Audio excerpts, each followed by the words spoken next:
Presented by Devika Films, Ikona Bajar.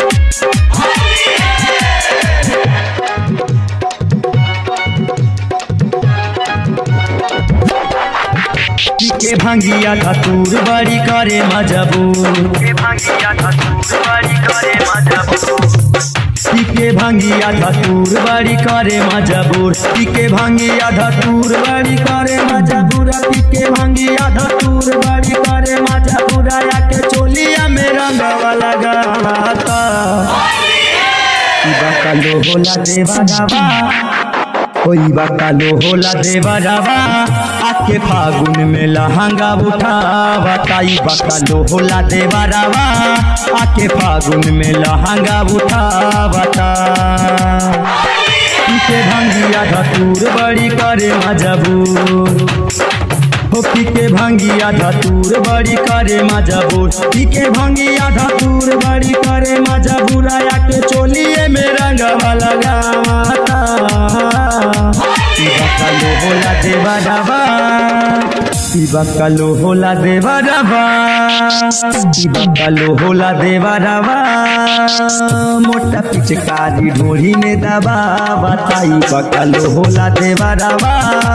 के फागुन में लहंगा उठा बताई बकलो होला देवरवा आके फागुन में लहंगा उठा बताई बकलो होला देवरवा आके फागुन में लहंगा उठा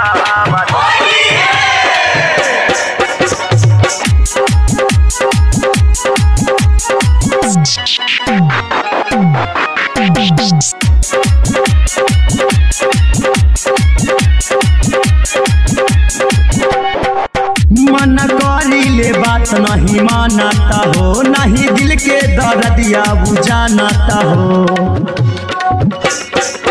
मन कहरी ले बात नहीं मानता हो नहीं दिल के दर्दिया बुझानता हो पुना बतिया हमार बड़ी करे छेड़ा छाट आके धुनाहु जो बनावा दबाता बकलो होला देवरवा बकलो होला देवरवा आके फागुन में लहंगा उठा बताई बकलो होला देवरवा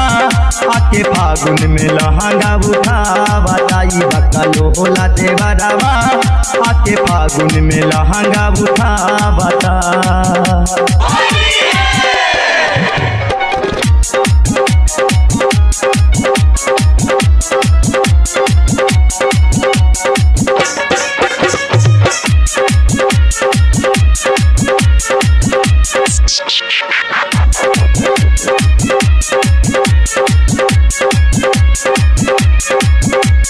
के निषाद के डांटल करा राइटर जितेंद्र संग में अब आही चला